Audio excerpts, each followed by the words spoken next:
social stage of development, they are deciding who they want to be. So one day they're going to like country music, the next they're going to like rap, the next they're going to want to wear all black, and then they're going to be super prissy or whatever. And we think, oh crap, something has gone wrong. But actually, no, it's fine. That is normal. Our ever-changing world calls upon the most courageous, resilient, and relentless of us to face its most extraordinary challenges.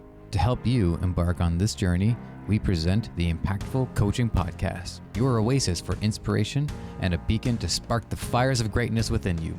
I'm Joseph. I will be your ally in this journey to empower your potential.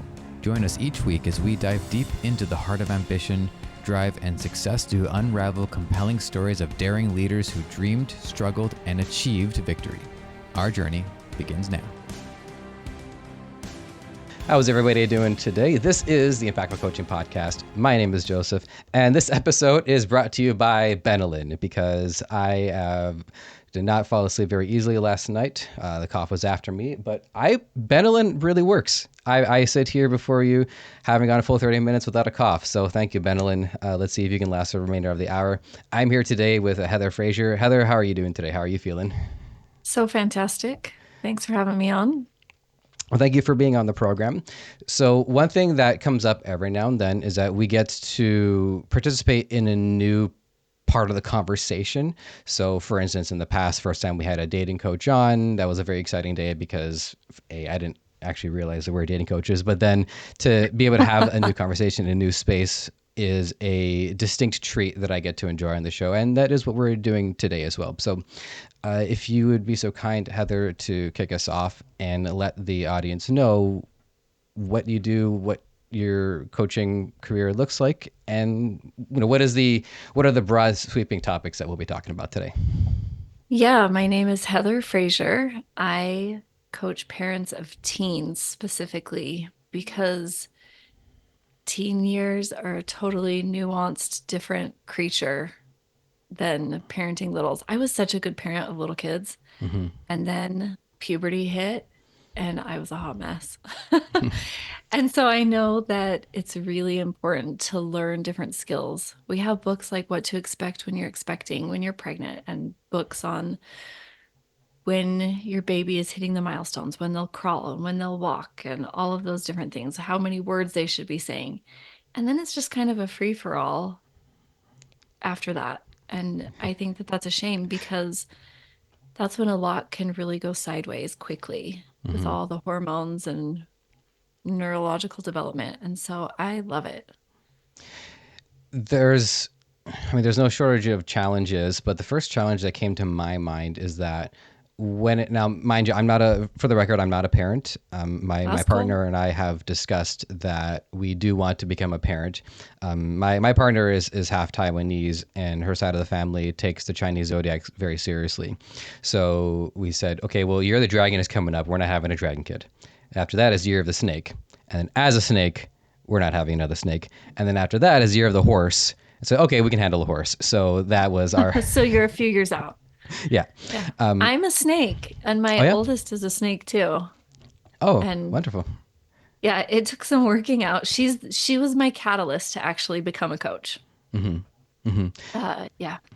And my just to say too that my mother-in-law, although mother-in-common-law presently, she's a dragon. And what's funny is that dragons in literature are known for hoarding vast amounts of treasure. And that is her to a T. So all around the house, there's antiquities, and it's not like hoarders junk. There's like actual stuff that's like really got a lot of tangible value here. So it is funny that some of these patterns actually do crop up. But what I wanted to get at is that when raising a toddler, my impression is that it's actually more of a technical issue rather than an emotional or even a spiritual issue. It's how do you hold the head? What are the times to feed? What are the signs? I need to change the diaper. So all of these things seem like there's the book that you mentioned, one of them, What to Expect When You're Expecting. It's pretty evergreen. Whereas growing up as a teenager is a unique challenge with each generation. So for instance, as a millennial, for the first 9 years, we were growing up in, I guess, like the last era of the post-industrial revolution because we did not have the internet. And the internet really gave us a new era that we exist in to this day, and a new era is just around the corner. So, in that sense, were there any, are there any fundamentals that have been true about the teenage experience that you can rely on, or did you really have to start from scratch when the time came? Yes. So that's a fantastic question. Thank you. The human brain doesn't evolve as much as our culture and society evolves. And so psychology kind of was born in the early 1900s for the most part, and modern psychology. And their observations still hold true, just like Aristotle still holds true. I love Pride and Prejudice, and the stupid things that humans do to each other in that book in the 1800s are still accurate today. Mm-hmm. And so while you might have to look at the prescriptive or anecdotal pieces, like do I give my kid an iPad or a smartphone, which neither of us had to deal with growing up, there is still the ever present need to, it's called the, oh wow, I just did my own podcast episode on this. It's conserve energy, seek pleasure, avoid pain. Mm-hmm. It's a triad. And that has been since cavemen.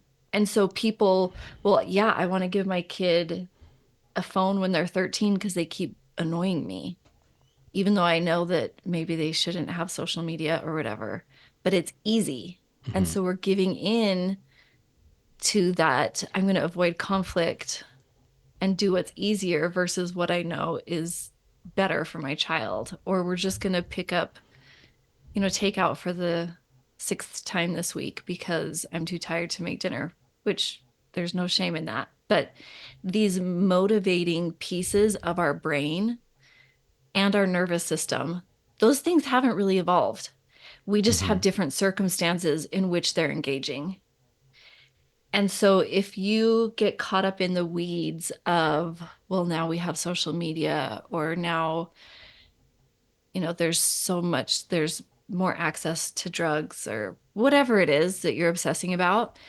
If you get caught up in that instead of going back to the basics of, I know that we all want what's easy, and my kid is going to scream until they get what they want, or my teenager is going to give me the stink eye until I yield, Mm-hmm. or like silent treatment, or yell at me, or whatever. And wow, I wish we just didn't even have smartphones. Well, they would have been yelling about something else. Mm-hmm. They would have wanted a later curfew or to have the car keys or the horse and buggy or whatever. I I'm just reminded of what would have been the source of mental stimulation throughout the years prior to iPads and tablets. Well, I mean, we still have computers, but at one point computers were it. And then prior to that, video games became a major part of culture. Prior to that was television, and then there were comic books, and then even just gathering around the radio and listening to the radio Yeah. was a heightened sense of stimulation because it's entertainment. It's meant to take us out of our reality and enter into someone else's, and you have to have that heightened sense of emotional connection to it. Otherwise, it doesn't really work because then you're just Yeah. experiencing something that is no more interesting than our own lived experience anyways. And when you said seek pleasure, avoid pain, and conserve energy, the fact that it was triangular and that there were 3 points. I'm not a psychologist, but we did take psychology in high school, so I pick up on things from time to time. It reminded me of the id, ego, and superego. Is that because the Mm-hmm. id is Yeah, a Freud. pleasure? Yeah, exactly. The Freudian, and so that's my first takeaway for the day. Just the idea that these are the motivating factors that have been consistent. So just to see if we can tackle maybe the opposite side of that, if there is one, is that as your career and your coaching platform, it was inspired by your own experience as a parent. So, have there been unique challenges raising? I guess your children would be Generation Z or millennials, or I'm sorry, I'm not sure about what Yeah, bracket they're in. yeah. My oldest is going to turn 23 soon. And then I have a 20-year-old, a 15-year-old, and a 13-year-old. And so I've kind of gone through pretty much every phase of, launching and all the things. I have a bonus child. He's 28, and he and his partner have a baby. So I'm kind of a grandma, which is super fun. Uh, I don't like those titles. Okay, fair enough. I think that as humans, we look to categorize and understand or label. And I think that sometimes it can be helpful, like just saying, you know, my parents are boomers. That's kind of a mean word. Hmm. Um, and people will say, oh, millennials, and they're so lazy and they still live with their moms, right? Like that's not very nice or true for most people. Um, my bonus kids are millennials and they are hardworking and wonderful.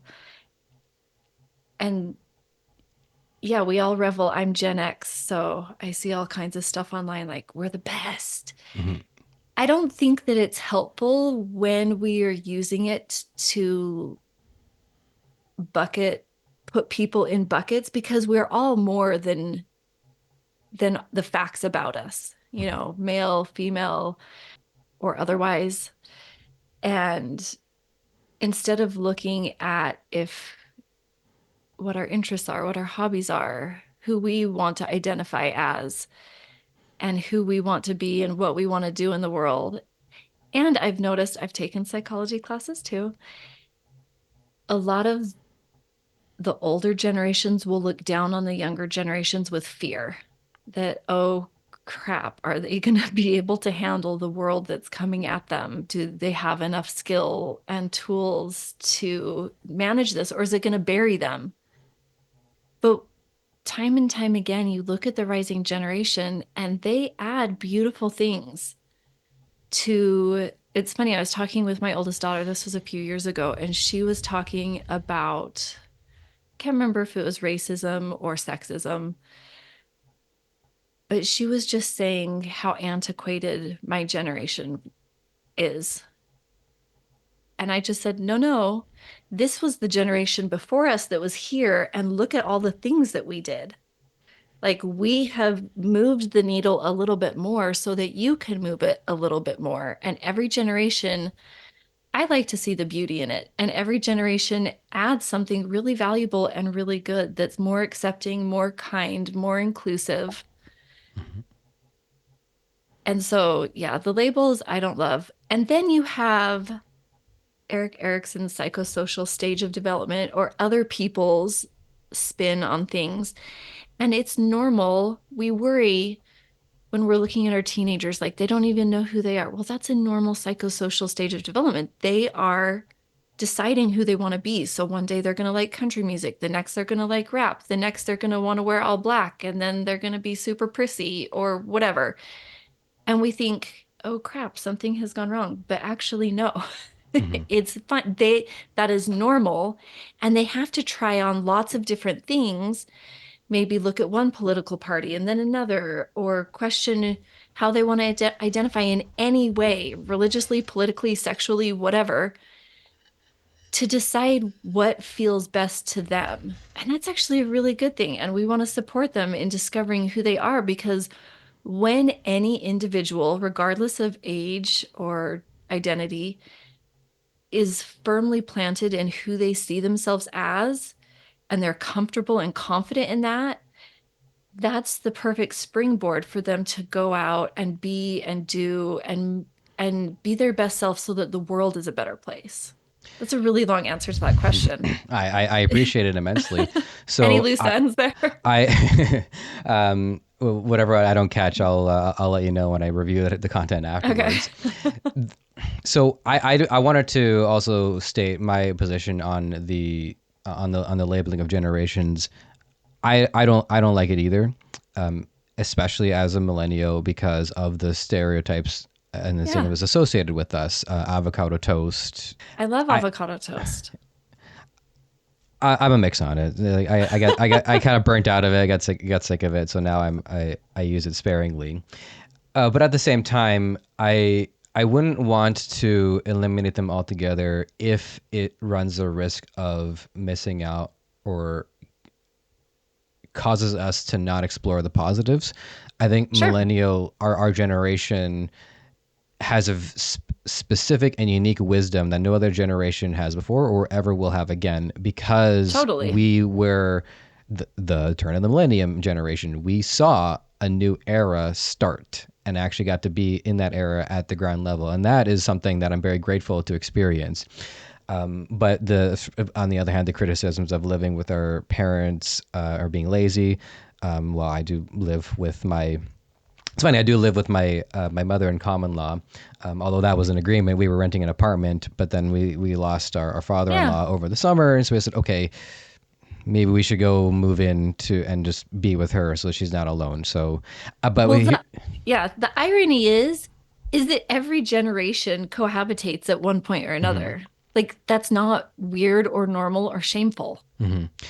What I thought was funny. Well, I'm definitely a lot happier here. I feel more at peace. But what was funny is Yeah. that two of my closest friends, both of them who are working IT, they've had full time jobs for years. They're hard workers. They learned to drive. I never did.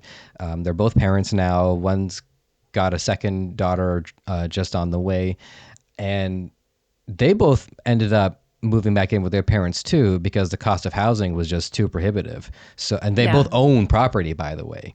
They both realized it was more practical to rent that property out to somebody else than to try to pay that down themselves.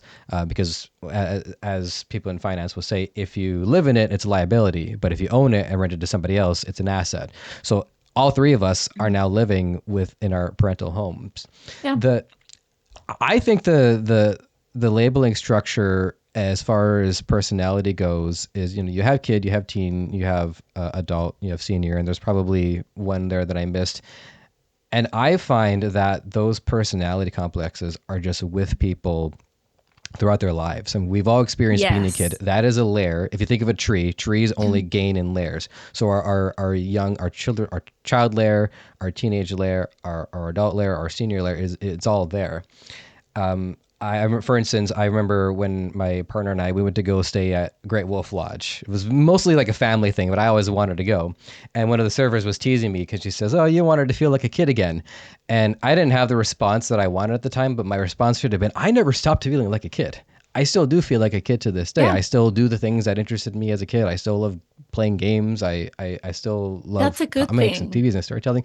So all of these things are a beautiful part of our relationship. I think the bigger issue is really this war on maturity, where you have people who just want to continue to work in industries that appeal to younger generations and feel like that they're failing their parents or failing society by not doing something more mature, like I don't know, accounting or armed forces or something along Something those lines. responsible. Yeah, exactly.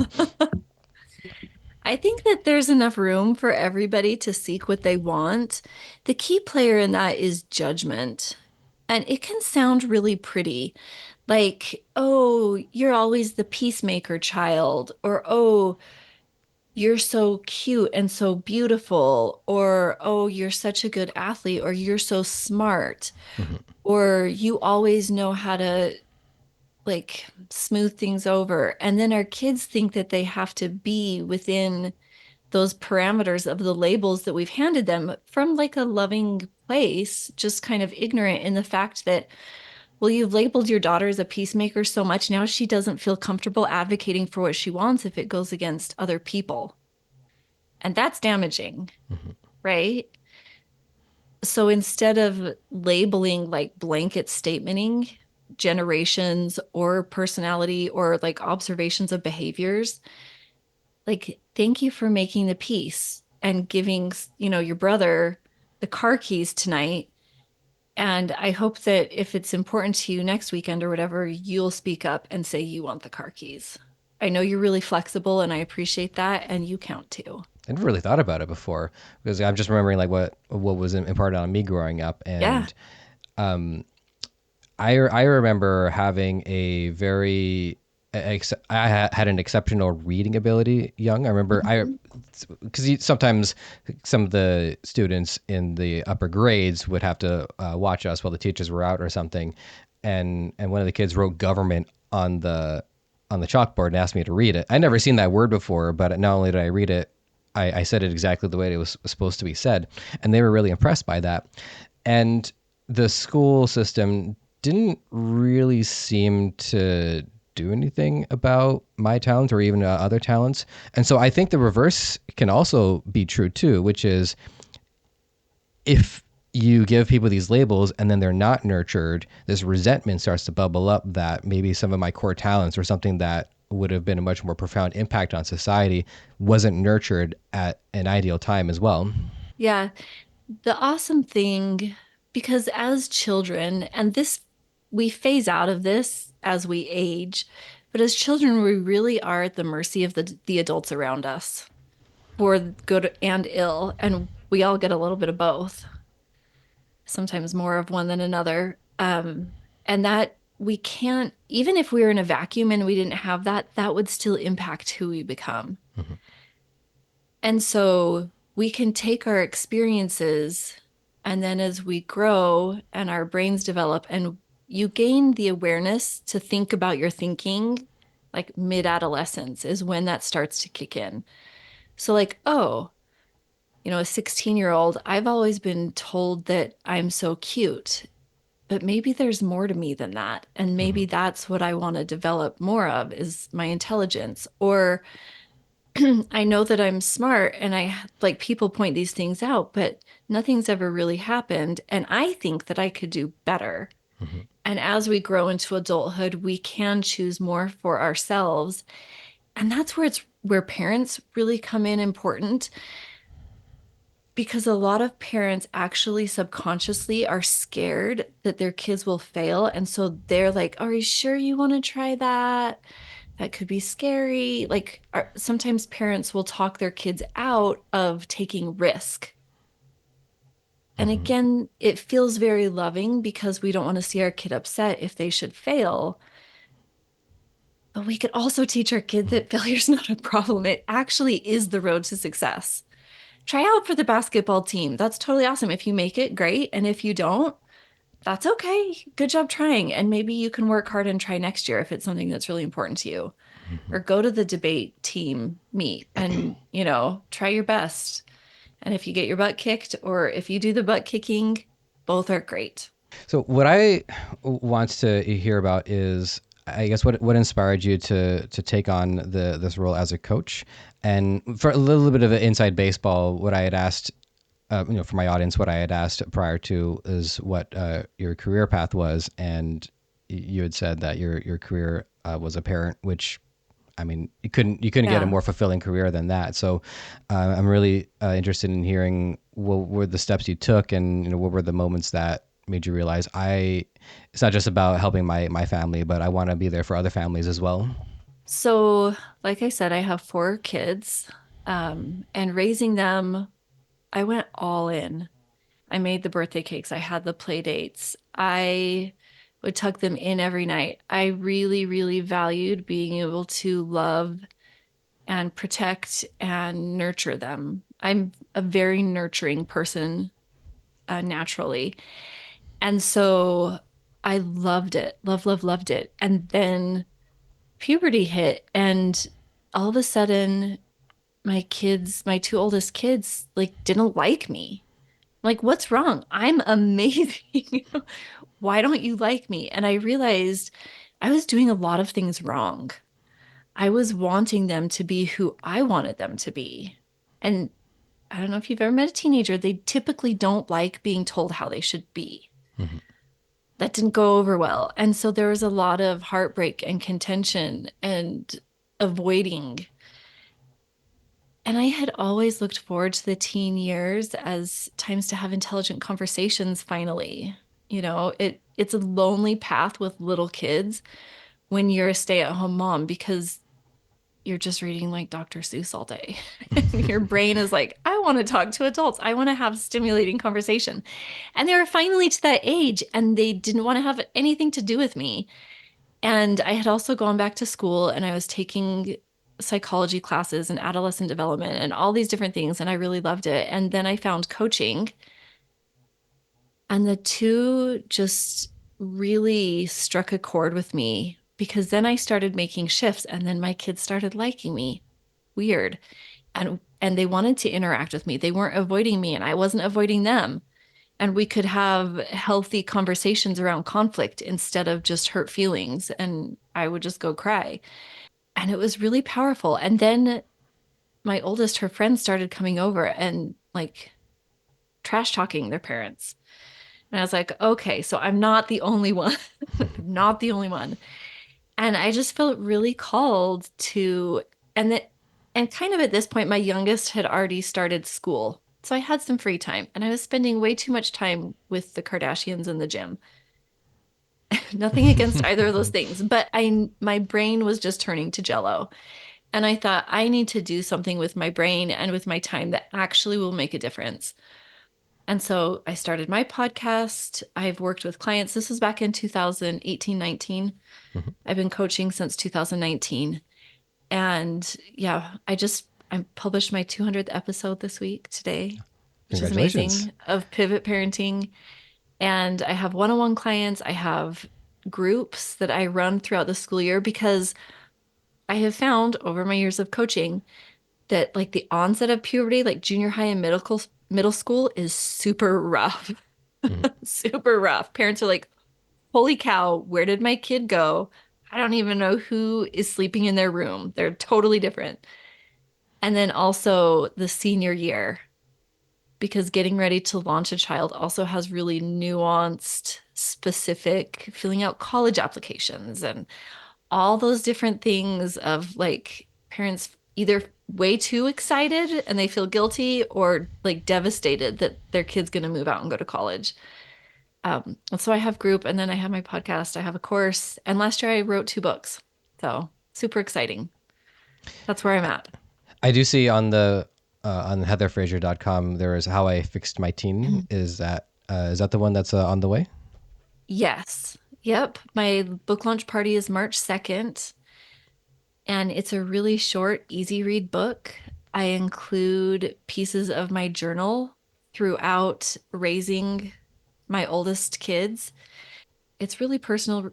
I don't know about you and your listeners, but sometimes self-help is kind of dry, Mhm. or anything nonfiction is like a little boring. And it's like eating your vegetables. Like, okay, I want the goodness, so I guess I'll suck it up and do it. Mhm. My book's not like that. Super fun, super easy, quick, and really nutritional for your relationships. Yeah, I get what you're saying because in every so often, and I mean every so often, I've had the opportunity to speak about how I sort of developed as a freelancer, and the idea that I could remove myself from the equation and just provide people with a set of instructions didn't sit with me because everybody has a different path, different lived experience, different time commitments, different priorities. I found it was actually a lot more beneficial. I'm making this word up right, or making this term up right now. I guess I it's love it. parallel teaching or parallel instructions, where I'm just taking people through how I did it, and people can pull some stuff from that. A few, somebody might be like 90% of the way there and just needs that last 10% to click, and all I have to do is provide that last 10%. So I think the idea of just telling our stories and finding people relate to it in maybe not direct ways, maybe indirect ways, but it gives people a sense of place. People start to think a little bit differently, and then come up with their own set of instructions for how their path works out. Because, like we said, it's a different thing to raise a toddler versus raising such unique creatures at the teenage years. Yeah, totally. Okay. Just between you and me, I love made up words. Or whatever. In my book, one of the chapters is called Garbage Disposal Moms. Mhm. Like, because everybody shoves everything at us and we just take it all and we're supposed to know what to do with everything. And it can be quite messy. That's one of the chapters, and I talk all about it. But this also rings true with where we began, which is in my book and with my clients. And it sounds like you do this too. We can just teach the principles that we're learning because then you can apply them to every situation. So, like, this is how I learned, and this is what I'm going through. And yeah, if it's helpful to you, then take it. And that's easy to do when we teach principles versus here are the boxes you need to check. A lot of Hmm. parenting books are like, okay, when your kid yells at you, here's what you do. Or if they lie to you, or if, you catch them vaping, then, here's your first step, here's your second step, here's your third step. But life and children and how parents and kids rub up against each other, that's so nuanced that it might help some people, but a lot of people you're going to miss because they're like, well, my kid also has anxiety, and so that's not going to work for them Hmm. because or OCD or they just really like to yell or their stepdad gives them anything that they want or whatever. Well, And and also just so, imagine too if the teenager were to read either book. One yeah. book treats them like like a case study, like a Hmm. like a specimen in the lab, where the other one is just storytelling, and it's, oh wow, so this is what parents are going through, and can gain empathy through that. You just hit the nail on the head. So my book, How I Fix My Teen, is primarily my oldest and I, right? Because our oldest kid is like the guinea pig. And she gave permission, but she wanted to read it. Now, she's amazing. And she also moved back home after she graduated college. So she's living at home and I Mhm. love it. She's job hunting and doing all the things, but she read it and she has been so much nicer to me. So much nicer. Like she does stuff without me asking. She'll help. Like, what else can I do for you, mom? Because yes, in the book, I'm telling stories and I hate it when people trash talk teens. They are magical and fun and exciting, and we should never talk poorly about our kids. And so Mhm. I don't throw her under the bus in this book. It's mainly my brain interacting with what she's doing is kind of the perspective that I spin it. Mhm. Because kids, they're just trying to figure stuff out too. Bless their hearts. Like we're all kind of a hot mess interacting with each other. And so her seeing my perspective and then how I had to change to meet her needs, I think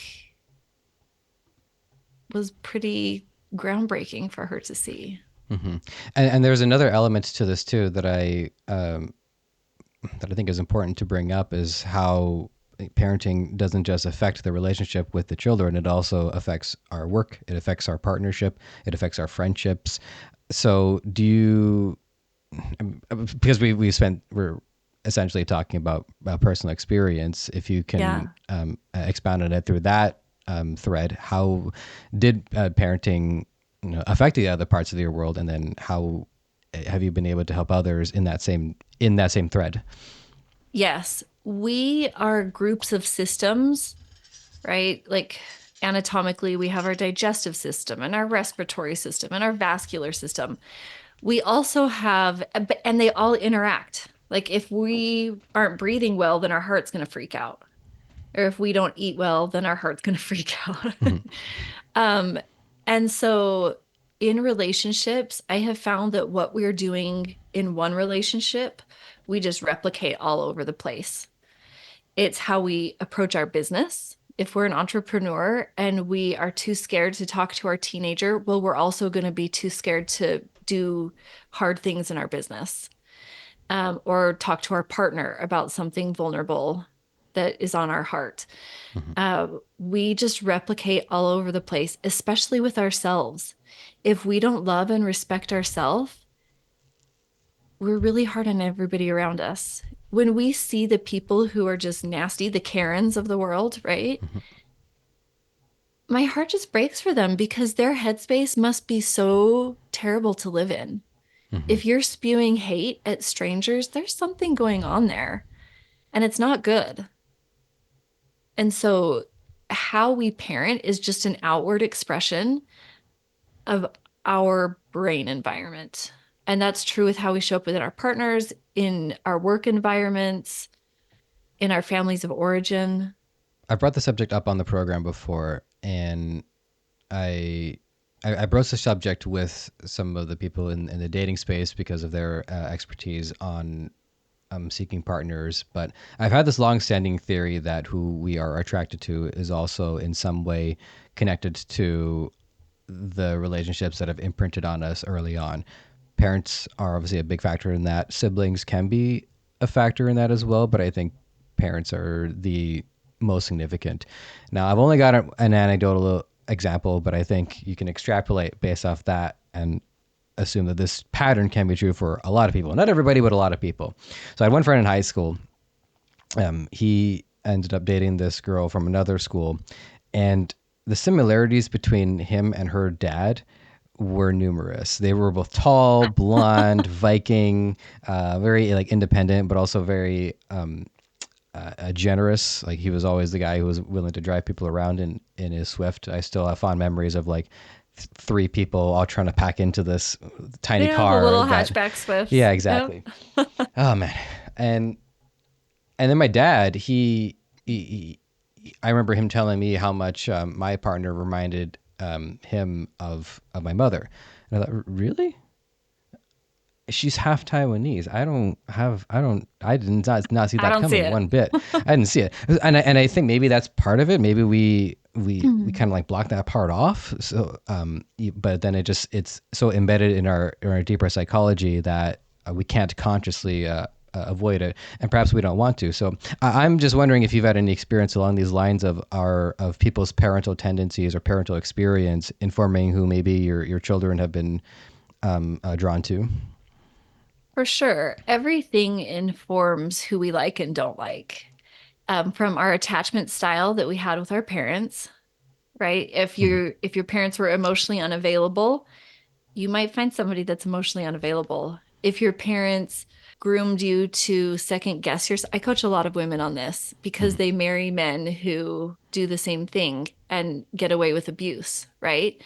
Like if the parents teach them that they should always default to somebody outside of them for answers, if they shouldn't trust their instincts, right? This comes Mhm. from really like more assertive parents who demand that their kids conform to what they think is best in all cases. Some cases that's really good. We don't want our kids to run in the street. We don't want our teenagers sexting. Like there are certain things that aren't okay, but we really should generally foster our kids to be independent, happy, intuitive creatures. And when we don't do that, we groom them for abusers, Mhm. honestly. Or it could be the total opposite because, you and I both hear people of like, oh, my parents would make us wait at the top of the stairs and we couldn't have Christmas or whatever until our chores were done and our teeth were brushed and we'd had like, and I'm just going to not do that. It stunk. I'm going to have all my kids come down, or they always yelled, I'm never going to yell. And they want the total opposite. So less significant is how all of these pieces inform who we want, but more significant to again be aware and then choose with intention. Because like I have similar attributes in my husband and father that are great and I Mhm. really like and that serve me. But there could be some also, like I have attributes of my mom who is a total saint, but I tried to replicate those attributes and I talk about this in my book too, like they just didn't sit well with me. She taught junior high and had 6 kids, and I've never heard her yell, Mhm. right? Like she's the most passive, kind, angelic woman. And while I have some of those attributes, maybe that my husband and family like, I can't have all of them. Like that just Mhm. doesn't work well for me.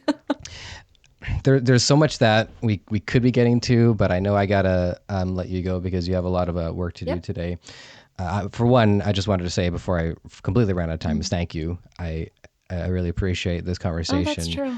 and there's something about your energy and your aura that it's hard to really put into words because there's certain words I just like I don't know I don't use too often. But you just seem to be a very loving person, and I really appreciate I appreciate the energy that you bring into the Thank world. you.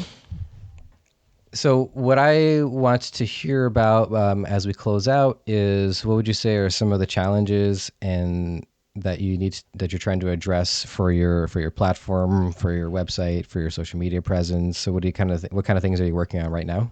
The same thing that I've always worked on. Like you could recognize, I love love, and our world needs more of it. Right now, we're fighting hate with hate, and that's trickling down even to our families. We want to push back. We want to yell. We want to one up our teen when they get nasty. We want to get even nastier to keep them in their place. And it damages relationships and it doesn't produce anything good. And I love families. I totally believe in however your family is structured, that it can be good and be a sanctuary and provide goodness for yourselves and everybody in it and the world in any structure that works for you. And so that is my work, is to help people find peace and happiness and love and connection in their relationships, because when we have that, then we can spread it. We can make the world, in whatever little corner we're in, more safe for our kids, more loving and compassionate and inclusive. And that really is what we all need more of. I totally agree. Something that really stuck out to me just a few episodes ago is that because technology and innovation only continues to improve, and the improvements are becoming more rapid, it takes a human effort to rise to that same level. Otherwise, it will overtake us, and a lot of the things that our science fiction writers have warned us about could come true. And so, this is a human effort for us to continue to innovate and to grow, in not just physically and emotionally, but also spiritually and soulfully as well. So, it's a challenge. It's a challenge that I'm glad to do my part to help out with. It's a challenge that I'm glad that I can see the result of and have an impact on. So I look forward to seeing where we're all going to be really in the next 5 years. Do you have any Yeah, ideas where you think you'll be in the next 5 years? I'm exactly where I should be. I'll have published my second book. Hopefully going on fun vacations with my family. We really love to travel and just spreading the word of love and goodness and kindness. And that actually, I love what you're saying about technology. It's beautiful and it has its space, and I'm not against it, but we can't lose our human connection. And actually, in my book, How I Fixed My Teen, I outline 9 specific steps, and they're building blocks. They build Mhm. on one another, and they are also the building blocks of connection. So whether we're connecting with our teen, with our partner, with our family of origin, it applies to all of it. And we don't want to lose the human connection, because that's a really lonely thing Mhm. that spirals us down. And I actually, for your listeners, if they pre-order my book on heatherfrazier.com before the launch party on March 2nd, I'm going to send them the audio for free as well, Thank as a you. thank you to your listeners. Okay, thank you. That's fantastic. So, And this episode will be out before then, so we'll be able to take you up on that. But with that, I this is one of those days where time just moved way too fast. So I'm sorry that I can't keep this conversation going for a little bit yeah. longer. So one more thank you to you. One more thank you to Benelin. This is the first time that I've depended on it to suppress a cough for a whole hour, and it pulled its weight. So I'm actually really impressed. And thank you to the audience and to everyone who participates in making this show a reality. It is a distinct honor and privilege for me to be able to collect this information, share some of my own, and to help really anybody who happens to come across the show in this way. So that has been another episode of the Impactful Coaching Podcast. Okay.